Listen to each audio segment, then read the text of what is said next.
360 में IMF की सख्त शराइत को पूरा करने पर हम इलेक्शन हारे, एहसन इकबाल का दावा। IMF के मुआहदे की सूरत में जो मुश्किल फैसले करने पड़े, अगर वो ना करने होते तो शायद 17 में से हम 15 सीटें जीत जाते।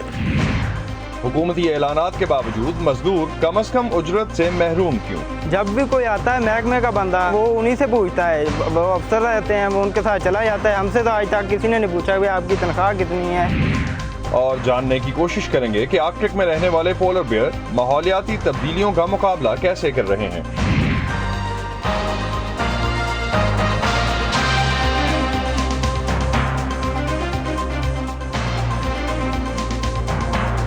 वॉइस ऑफ अमेरिका के वॉशिंगटन स्टूडियोज में आप सबको खुशामदीद। आप देख रहे हैं प्रोग्राम व्यू 360 और मैं हूं असदुल्लाह खालिद। गुज़िश्ता कई दिनों से पाकिस्तान के न्यूज़ चैनल और अखबार पंजाब के ज़िमनी इंतखाबात की वजह से ख़बरों और तज्जियों से भरे हुए हैं। ये सियासी लड़ाई शायद अभी लंबी चले, क्योंकि मुस्लिम लीग नून की क़यादत में इत्तेहादी हुकूमत ने कल इमरान खान की जानिब से जल्द इंतखाबात कराने का मुतालबा मुस्तरद कर दिया और पार्लियामान की मुद्दत पूरी करने की बात की। यहाँ अमरीकी मीडिया में भी इन ज़िमनी इलेक्शंस के हवाले से पाकिस्तानी सियासत को कुछ कवरेज मिल रही है। अमरीकी जरीदे वॉल स्ट्रीट जर्नल ने पंजाब के ज़िमनी इंतखाबात के नताइज पर लिखा कि इन इंतखाबी नताइज का मतलब ये है कि अब मिस्टर शरीफ की पार्टी मुल्क के किसी भी सूबे का कंट्रोल नहीं रखती। पाकिस्तान गवर्नमेंट लूजेस की elections after raising gasoline prices के उन्वान से अपने आर्टिकल में वॉल स्ट्रीट जर्नल ने लिखा है कि पंजाब का सूबा शरीफ ख़ानदान की सियासी मिरास का मरकज़ है और ये कि इस सूबे पर कंट्रोल के बगैर मुल्क को चलाना मुश्किल है।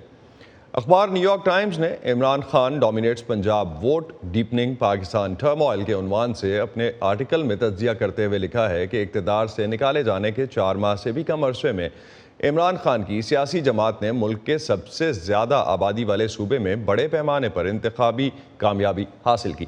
इससे साबित होता है कि इमरान खान अभी भी एक बड़ी ताकत हैं और उस सियासी गैर यकीनी की फ़िज़ा में इजाफे की एक वजह जिसने उनकी शिकस्त के बाद मुल्क को लपेट में ले रखा है। अखबार आगे चलकर लिखता है कि पंजाब में नाकामी से बरसरे इक़्तिदार इत्तेहाद पर दबाव बढ़ गया है, जिससे अपने कदम जमाने में मुश्किल का सामना है। पाकिस्तान की सियासी सूरत हाल में उतार चढ़ाव को ऑनलाइन जरीदे ब्लूमबर्ग ने भी अपनी कवरेज में जगह दी। पंजाब के ज़िमनी इंतखाबात और उनसे पैदा होने वाली सियासी बेयकीनी पर ब्लूमबर्ग के आर्टिकल का उन्वान था, Pakistan ruling alliance rejects Imran Khan early vote call, यानी पाकिस्तान में बरसरे इक़्तिदार सियासी इत्तेहाद ने इमरान खान के क़ब्ल अज़ वक्त इंतखाबात के मुतालबे को मुस्तरद कर दिया। इस सियासी और मुआशी बहरान में पाकिस्तान को इस वक्त सबसे ज़्यादा ज़रूरत अपनी मईशत को बेहतर करने की है, जिसके लिए पाकिस्तान को IMF की डील के बाद भी दूसरे ममालिक या दूसरे आलमी इदारों से मदद लेना होगी। अमेरिका के दौरे पर आए पाकिस्तान के प्लानिंग एंड डेवलपमेंट के वफाकी वज़ीर एहसन इकबाल ने कल सरमायाकारी और तरक्याती मनसूबों में शिरकत के लिए अमरीकी महकमा ख़ारजा के अहदेदार से भी मुलाकात की। वाशिंगटन में वॉइस ऑफ अमेरिका की इरम अब्बासी से एहसन इकबाल ने IMF से फंड्स मिलने और पाक अमरीका ताल्लुकात में उतार चढ़ाव के अलावा पंजाब के ज़िमनी इलेक्शन पर बात की। एहसन इकबाल समझते हैं कि PMLN सख्त मुआशी फैसलों की वजह से ये इलेक्शन हारी है। पाकिस्तान और अमेरिका के ताल्लुकात में जो मदोजज़र रहा और साइकिल्स के सूरत में चलता रहा, उसकी बड़ी वजह यह है कि इस ताल्लुकात की बुनियाद जियो स्ट्रेटिजिक कंपल्शंस के ऊपर थी, और जब वो जियो स्ट्रेटिजिक कंपल्शंस अलाइन होती थी तो ये ताल्लुकात इतने गर्म जोशी में थे कि हमारे हुक्मरान जो बात करते थे वो अमेरिका के लिए हुक्म का दर्जा रखती थी।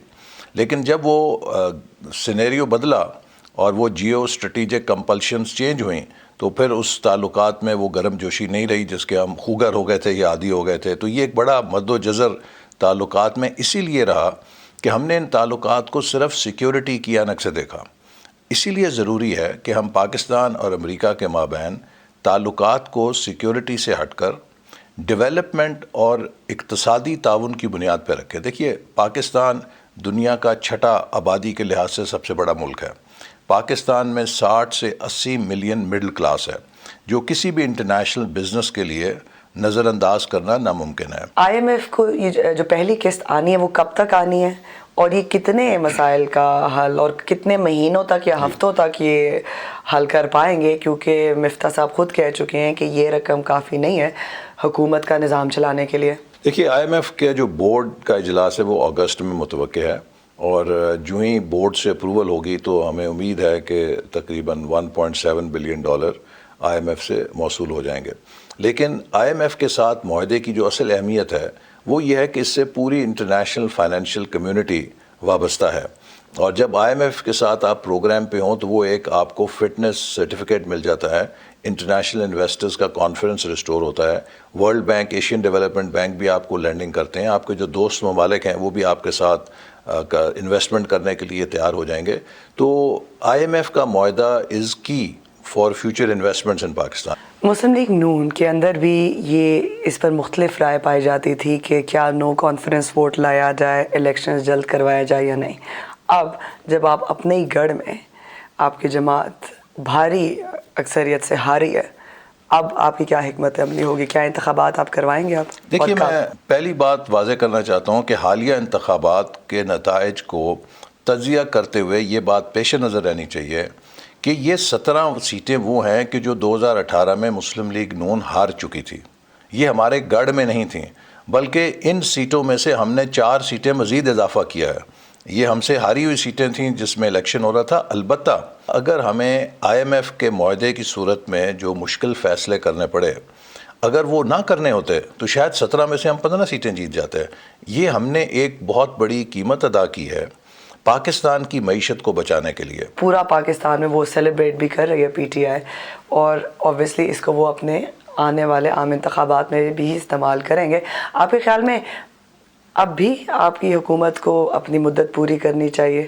میرا خیال ہے کہ میری ذاتی رائے ہے کہ ہم نے جو کٹھن فیصلے کیے ہیں, اگر ہم نے ان کی قیمت ادا کی ہے تو ہمیں ان کے ڈیویڈنڈ کو بھی سمیٹنا چاہیے. اور ملک کی اگر معیشت ہم سٹیبلائز کرتے ہیں تو ہم لوگوں کو یہ دکھا پائیں گے کہ ہم نے جو مشکل فیصلے کیے تھے ان کے اثرات آ رہے ہیں. اور اگر ہم فوری الیکشن میں جاتے ہیں پھر تو نیکی برباد اور گناہ لازم والی بات ہے. تو میری ذاتی رائے تو یہ ہے کہ ہمیں اپنی مدت پوری کرنی چاہیے, اور یہ ملک کے لیے ضروری ہے. دیکھیے, جو IMF کا پروگرام ہے اس میں جو ہمارے ٹائم لائنز ہیں وہ بڑی کٹھن ہیں, وہ بہت مشکل ہیں. ہمیں اگلے سال کے لیے ان اہداف کو حاصل کرنے کے لیے ملک کے اندر سٹیبلٹی کی ضرورت ہے. اور میں یہ بات ضرور کہنا چاہوں گا کہ ہمیں سری لنکا سے سبق سیکھنا چاہیے. اعلیٰ سطحی ملاقاتوں میں ملکی رہنما معاشی مسائل پر بات تو کرتے ہیں, ان کے لیے فیصلے بھی لیتے ہیں, لیکن کیا یہ سبھی فیصلے لاگو بھی ہو پاتے ہیں؟ موجودہ حکومت نے پاکستان میں مزدور کی کم از کم اجرت 25,000 روپے کرنے کا اعلان کیا تھا, لیکن کئی ماہ گزرنے کے بعد بھی اس پر عمل درآمد ممکن نہیں ہو سکا. حکومتی اعلان اور منیمم ویج بورڈ کی منظوری کے بعد ایسے کون سے عوامل ہیں جو اس میں رکاوٹ بنے ہوئے ہیں؟ جاننے کی کوشش کی لاہور سے سمن خان نے. دبئی ٹاؤن کے اس گھر میں بیٹھی رخسانہ اپنی محلے دار خواتین سے ایک ایسے مسئلے پر دل ہلکا کر رہی ہیں جو کم یا زیادہ ان سب کا سانجھا ہے. رخسانہ کے گھر کا کرایہ 8,000, بجلی اور گیس کا بل 5,000, خاوند کے کام پر جانے کا خرچہ 3,000, یعنی 20,000 تنخواہ میں سے بچنے والے 4,000 روپے میں گھر کا چولہا جلانا اب ان کے لیے آسان نہیں. جتنا مرضی کم سے کم بھی خرچہ کرو پھر بھی اتنے زیادہ بل بھیجتے ہیں تو رونے والا بندہ ہو جاتا ہے. پھر اگر گھی لینے جاؤ تو گھی لے کے آؤ تو سبزی جوگے نہیں پیسے بچتے, سبزی لینے جاؤ تو کسی اور چیز کے پیسے نہیں بچتے. آگے تو کہتے ہیں چلو کوئی بات نہیں, آلو لے آؤ جہاں ساتھ دال لے آؤ, دال پکا کے چلو بچوں کو روٹی دے دے, گزارا کر لیں, وہ بھی نہیں ہوتا. رخسانہ کے شوہر ایک فیکٹری مزدور ہیں, تاحال ان کی تنخواہ 20,000 ہے. موجودہ حکومت نے اقتدار سنبھالتے ہی اپریل 2022 میں ہنرمند افراد کی کم از کم تنخواہ 20,000 سے بڑھا کر 25,000 کرنے کا اعلان کیا تھا. تاہم شیر شاہ کالونی میں کڑھائی کی ایک فیکٹری کے مزدور کہتے ہیں کہ تنخواہیں صرف زبانی حد تک ہی بڑھتی ہیں. ابھی لائٹ تقریباً 2-3 گھنٹے ہو گئے بند ہے, تو ظاہری بات اگر مشین نہیں چلے گی تو ہمارا بونس نہیں لگے گا, بونس نہیں لگے گا تو ہماری تنخواہ نہیں صحیح بنے گی. محکمہ برائے مزدور اور انسانی وسائل پنجاب کے مطابق تنخواہوں میں اضافے کی سمری سٹیک ہولڈرز اور کاروباری افراد کے تحفظات سننے کے بعد منظور ہوئی ہے. محکمے کے مطابق پنجاب میں اس وقت 83,000 ادارے سوشل سیکیورٹی ادارے کے ساتھ رجسٹرڈ ہیں, جبکہ مزدوروں کی تعداد تقریباً 1.5 کروڑ ہے, جن کو کم از کم اجرت کے دائرہ کار میں لانے کی محکمہ کوشش کر رہا ہے. फील्ड में हमारे जो है वो 150 के करीब लेबर इंस्पेक्टर और लेबर ऑफिसर्स हैं जो तमाम फैक्ट्रीज़ और इस्टेब्लिशमेंट्स को चेक करते हैं कि आया वहाँ काम करने वाले लोगों को मिनिमम वेज मिल रही है या नहीं मिल रही, वहाँ पे मिनिमम वेज का बोर्ड लगा है या नहीं लगा। अगर कोई फैक्ट्री इससे कम तनख्वाह देती है तो उसका बाकायदा चालान किया जाता है। उधर कम उजरत पर काम करने वाले कहते हैं कि हुकूमत को इंस्पेक्शन का निज़ाम मजबूत करना चाहिए। जब भी कोई आता है महकमे का बंदा वो उन्हीं से पूछता है, वो अफसर रहते हैं वो उनके साथ चला जाता है। हमसे तो आज तक किसी ने नहीं पूछा कि आपकी तनख्वाह कितनी है। फैक्ट्री में बात करते हैं सर ये 12-13 हज़ार मुझे बारे में नहीं है, तनख्वाह मुझे वधाए मारी। वो कहता करना तो करो, काम नहीं करना तो आपके घर जाओ। कपड़ों पर कढ़ाई के एक कारोबार के मालिक मोहम्मद नवीद इन कारोबारी अफराद में से हैं जो मुआवजों में इजाफे को बोझ समझते हैं। जितने भी इसके सारे सोर्सेज हैं वो बाहर से आ रहे हैं, धागा, तिल्ला, बोबन है वो भी बाहर से आ रही है, सारा कुछ बाहर से आ रहा है। तो डॉलर महंगा होगा, ये भी महंगा होगा, हम सैलरी कैसे बढ़ाएं? मजदूरों के हकूक़ के लिए काम करने वाले सरगर्म कारकुन कहते हैं कि कम से कम उजरत को यकीनी बनाने के लिए ज़रूरी है कि मजदूर मुनज़्ज़म हों। जहाँ पे ट्रेड यूनियन है ना, वहाँ पे तो मिनिमम वेज मिल जाती है। पाकिस्तान की सिर्फ 1% जो अब वर्किंग क्लास है वो ट्रेड यूनियन में मुनज़्ज़म है, बाकी जगह पे ट्रेड यूनियन है नहीं। और जो ट्रेड यूनियंस हैं ज़्यादातर प्राइवेट इदारों में, उनको हम येलो यूनियंस कहते हैं, वो मालिकों की अपनी बनाई हुई यूनियंस हैं, तो वहाँ पे तो इम्प्लीमेंटेशन नहीं होती। कम से कम उजरत पर काम करने वाले हुनरमंद कहते हैं कि महंगाई की शरह के मुताबिक तनख्वाहों में इजाफा उनका बुनियादी हक है और अगर वो अपने इस हक से ही महरूम रहेंगे तो तालीम, सेहत, काम के मखसूस औकात कार और जाए रोज़गार के माहौल में बेहतरी जैसे दूसरे दर्जे के हकूक़ उनके लिए हमेशा एक ख्वाब ही रहेंगे। Saman Khan, Voice of America, Lahore. America, जो मुल्क है ख्वाबों का, अपने ख्वाबों को हकीकत बनाने वालों का, अपनी इजाद से दुनिया बदलने वालों का, तहकीक, तजुर्बात और टेक्नोलॉजी से हम सबको नई राह दिखाने वालों का, कुछ कर गुजरने का जज्बा लिए अपना कल रोशन बनाने वालों का। ऐसे ही ड्रीमर्स और अचीवर्स की कहानियां देखिए व्यू 360 में आज न्यूज़ पर। अमेरिका में अस्कात हमल के मसले को माहिरीन सेहत सियासी नहीं बल्कि ख़वातीन की सेहत का मामला समझते हैं। इसी दलील पे बाइडन इंतज़ामिया ने हाल ही में अस्पतालों को ये हिदायत जारी की हैं कि माँ की जान को ख़तरा होने की सूरत में उन्हें अस्कात हमल की खिदमात फ़राहम करना लाजमी होगा। सबा शाह खान की रिपोर्ट। आज एक सेहतमंद 12 साल बच्ची की मां कैरल वॉल 2008 में अपनी प्रेगनेंसी के 20वें हफ्ते में थी जब उन्हें पता चला कि उनके आने वाले बच्चे के साथ ऐसी पेचीदगियां हैं जिसकी वजह से वो जिंदा नहीं रह पाएगा और कैरल की सेहत को भी खतरा था। रियासत टेक्सास में उस वक्त के कानून के मुताबिक तकरीबन 24 हफ्तों तक रहम में मौजूद जिनीन या फीटस में नुक्स, जिनसी ज्यादती या किसी करीबी रिश्तेदार के हाथों जिनसी ज्यादती जैसे हालात में माओं को इस काते हमल की पाबंदी से इस्तिस्ना हासिल था। ताहम क़दामत पसंद टेक्सास के जिस कैथोलिक अस्पताल में कैरल ने अबॉर्शन करवाने की कोशिश की, उसने फीटस में दिल की धड़कन पैदा हो जाने के बाइस इस काते हमल से इनकार कर दिया। मुझे घबराहट के दौरे पड़ने लगे, मैं गहरे डिप्रेशन में चली गई और मैंने घर से निकलने से इनकार कर दिया क्योंकि मैं लोगों के तबसरे और सवाल बर्दाश्त नहीं कर सकती थी। कैरल को टेक्सास में अबॉर्शन कराने के लिए उनके डॉक्टर को पहले दवा के जरिए फीटस के दिल की धड़कन रोकनी पड़ी। ये सब कैरल के लिए ज़हनी और जज्बाती तौर पर इतना तकलीफ दे था कि वो कहती हैं ये उनकी ज़िंदगी के सबसे मुश्किल 2 हफ्ते थे।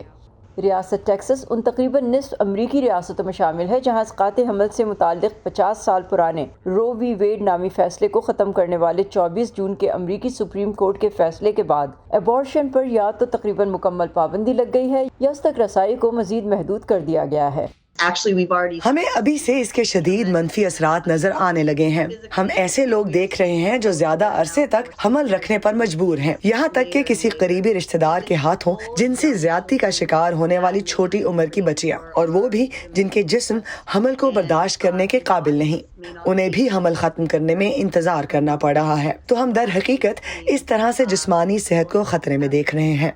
हमें कई मुतालों से ये भी इल्म हुआ है कि जब औरतों पर हमल को जारी रखने के लिए दबाव डाला जाता है तो उनकी नफ्सियाती सेहत मुतासिर होती है। لیکن قدامت پسند تھنک ٹینک ہیریٹیج فاؤنڈیشن کے ساتھ وابستہ میلنی اسرائیل کہتی ہیں کہ اسقاط حمل خود خواتین کی صحت کے لیے بہت بڑا خطرہ ہے۔ آج کل نصف سے زیادہ اسقاط حمل پلز یعنی گولیوں سے کیے جاتے ہیں۔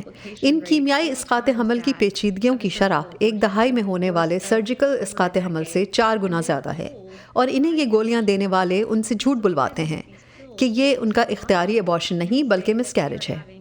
ہم پہلے ہی دیکھ رہے ہیں کہ اسقاط حمل خواتین کی صحت کی دیکھ بھال کو نقصان پہنچا رہا ہے، لہٰذا رو کو الٹنا بچوں اور خواتین کی صحت اور حفاظت دونوں کے لیے اچھی چیز ثابت ہوگی۔ ایبورشن کے آئینی حق کے مخالفین کی رائے میں عورتوں کو ان کا حمل کامیابی سے مکمل کرنے میں مدد دینا انہیں ایبورشن کی سہولیات مہیا کرنے سے کہیں زیادہ ضروری ہے۔ اس کا مطلب ہے کہ پالیسی سازوں کو حکومت کی مقامی، ریاستی، وفاقی ہر سطح پر ایسی پالیسیوں پر غور کرنے کی ضرورت ہے جو خاندانوں کو مضبوط کر سکیں اور اپنے بچوں کی بقا اور ترقی میں مدد فراہم کر سکیں۔ ہارورڈ یونیورسٹی کی ڈین اینا لینگر کہتی ہیں کہ پابندیوں کے نتیجے میں ابارشن کم نہیں ہوتے، بلکہ خواتین اسقاط حمل کے غیر محفوظ طریقے اپنا کر اپنی صحت کو خطرے میں ڈالنے پر مجبور ہو جاتی ہیں۔ ورلڈ ہیلتھ آرگنائزیشن کے مطابق ہر سال 23,000 خواتین اسقاط حمل کے غیر محفوظ طریقوں سے مر جاتی ہیں اور لاکھوں مزید عالمی سطح پر صحت کی اہم پیچیدگیوں کا سامنا کرتی ہیں۔ عالمی ادارے کے مطابق دنیا میں ہونے والے کل ابارشنز میں سے 45% غیر محفوظ طریقوں سے ہوتے ہیں، جن میں سے 97% ترقی پذیر ممالک میں کیے جاتے ہیں۔ Saba Shah Khan, Voice of America, Washington. آج کل امریکہ اور یورپ بھی گرمی کی اسی شدید لہر کی لپیٹ میں ہیں جس سے آپ پاکستان میں پریشان ہیں۔ انگلینڈ میں شہریوں سے کہا گیا ہے کہ وہ باہر نہ نکلیں۔ سڑکوں کو پگھلنے سے بچانے کے لیے ٹرکوں سے نمک کا چھڑکاؤ کیا جا رہا ہے۔ ماہرین کو اندیشہ ہے کہ گرمی کی اس لہر سے سینکڑوں لوگ مر بھی سکتے ہیں۔ یورپ کے کچھ حصوں میں شدید گرمی سے اسپین، فرانس، پرتگال اور آس پاس کے دیگر ممالک کے جنگلات میں آگ بھڑک اٹھی ہے، جس سے ہزاروں افراد نقل مکانی کرنے پر مجبور ہوئے۔ سائنسدانوں کا کہنا ہے کہ موسمیاتی تبدیلی کی وجہ سے دنیا بھر میں گرمی کے موسم کا دورانیہ بڑھ رہا ہے اور اس میں شدت بھی آ رہی ہے۔ شدید گرمی کی یہ لہر امریکہ میں بھی موجود ہے۔ ماحولیات پر نظر رکھنے والے یورپی یونین کے ایک ادارے کے مطابق شمالی امریکہ میں اس سال کا جون اب تک کا سب سے گرم مہینہ تھا۔ اس ہفتے کے آغاز میں میدانی علاقوں اور کیلیفورنیا میں معمول سے تقریباً 5 سے 8 ڈگری سینٹی گریڈ تک کے اضافے سے تقریباً 4 کروڑ لوگ متاثر ہو رہے ہیں۔ امریکی ریاست ایریزونا کے شہر فینکس کا شمار امریکہ کے گرم ترین شہری مراکز میں ہوتا ہے۔ پچھلے 2 سالوں سے ہر سال شہر میں اور اس کے گرد و نما میں تقریباً 300 سے بھی زیادہ افراد شدید گرم موسم اور متعلقہ وجوہات کی وجہ سے ہلاک ہوئے ہیں۔ تاہم فینکس بھی ان شہروں کی فہرست میں شامل ہے جو ماحولیاتی تبدیلیوں سے پیدا شدہ مسائل کا حل ڈھونڈ رہے ہیں۔ امریکی ریاست ایریزونا کے شہر فینکس میں کمیونٹی کی مدد کے لیے کام کرنے والے کارکن رہائشیوں کو پانی اور شدید گرمی سے نمٹنے کا سامان فراہم کرنے کے لیے دن میں 2 بار اکٹھے ہوتے ہیں۔ یہاں دن کے وقت درجہ حرارت 43 ڈگری سیلسیس تک پہنچ جاتا ہے۔ 113, 14, 16 every day. It's very, very hot. Caliente. گرمی سے نمٹنے اور اس کی شدت میں کمی کرنے کے لیے گزشتہ سال ایک دفتر بنایا گیا تھا جس کے سربراہ ایک ماحولیاتی سائنسدان اور کلائمیٹ ایکسپرٹ ہیں۔ ہم نے یقیناً اپنی راتوں کو دنوں کے مقابلے میں بہت تیزی سے گرم ہوتے اور موسم گرما کو طویل ہوتے دیکھا ہے۔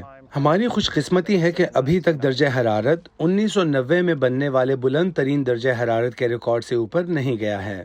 اس سال جھلسا دینے والا درجہ حرارت 50 ڈگری سینٹی گریڈ تک پہنچ گیا تھا۔ 5000 سے زائد بے گھر افراد کے لیے گرمی کی یہ شدت جان لیوا ثابت ہو سکتی ہے۔ کچھ کاروں میں پناہ لیتے ہیں، دوسرے پارکس یا فٹ پاتھوں پر خیمے لگاتے ہیں، جہاں ہفتے میں 3 بار ہونے والی صفائی کے باعث انہیں اپنے عارضی ٹھکانوں کو چھوڑنا پڑتا ہے۔ شہری انتظامیہ کے اہلکار گھر کی تلاش میں انہیں مدد کی آفر کرتے ہیں۔ وہ مجھے یا تو کال کر سکتے ہیں، ای میل یا ٹیکسٹ کر سکتے ہیں تاکہ میں انہیں سڑک سے اٹھا کر محفوظ جگہ پہنچا سکوں۔ لیکن درجہ حرارت کی طرح کرائے بھی تیزی سے بڑھ رہے ہیں، جبکہ سستی رہائش کی جگہیں ناکافی ہیں۔ لائبریریز اور کاروباری اداروں میں اور شہر کے بیچ واقع YMC کے مرکز میں کولنگ اور ہائیڈریشن سینٹرز قائم کیے گئے ہیں، جہاں لوگ گرمی سے بچ کر تھوڑی دیر کے لیے ٹھنڈک میں آ جاتے ہیں اور پانی کی مفت بوتل بھی لے سکتے ہیں۔ کچھ سڑکوں پر جو گرمی کی شدت سے تپ جاتی تھیں، ان پر اب ایک حفاظتی تہ ڈالی گئی ہے جو گرمی کو منعکس کر دیتی ہے۔ हजारों दरख्त लगाए गए हैं, मगर ये बहुत से रिहायशी इलाकों को साया फराहम करने के लिए काफ़ी नहीं। फीनिक्स हीट रिस्पांस ऑफिस के डायरेक्टर कूलिंग टेक्नोलॉजीज और तरीकों को फ़रोग दे रहे हैं और उनकी तवज्जो कम आमदनी वाली कमज़ोर आबादी पर है। लेकिन मुझे सस्ती रिहाइश गाहों और नई पनाहगाहों में सरमायाकारी के काम का सबसे बड़ा हिमायती बनने की भी ज़रूरत है, क्योंकि ये वो सरमायाकारी है जो तवील मुद्दत तक लोगों को गर्मी से मुताल्लिक बीमारियों से बचाने में हकीकतन मदद करने वाली हैं। शदीद गर्मी से निमटने के इंतजामात के लिए जिम्मेदार ऐसे महकमे अमरीकी शहर लॉस एंजलिस और मायामी, यूनान के शहर एथेंस और सेरालियोन के शहर फ्री टाउन में भी हैं। दुनिया भर में शहरी हुक्काम के लिए रिहायशियों को गर्मियों के तवील मौसम को बर्दाश्त करने में मदद देने का चैलेंज बढ़ता जा रहा है। माइको सलिवन के साथ Ayesha Khalid, Voice of America. माहौलियाती तब्दीली जहां दुनिया में शदीद मौसम की वजह बन रही है, वहीं आर्कटिक ओशन की बर्फ़ भी इन्हीं तब्दीलियों की वजह से तेज़ी से पिघलती जा रही है, जिससे आर्कटिक में पाए जाने वाले पोलर बेयर यानी बर्फ़ानी रीछों को भी ज़िंदा रहने के लिए नए नए हरबे इस्तेमाल करना पड़ रहे हैं। आइए देखते हैं अब्दुल अजीज़ खान की रिपोर्ट।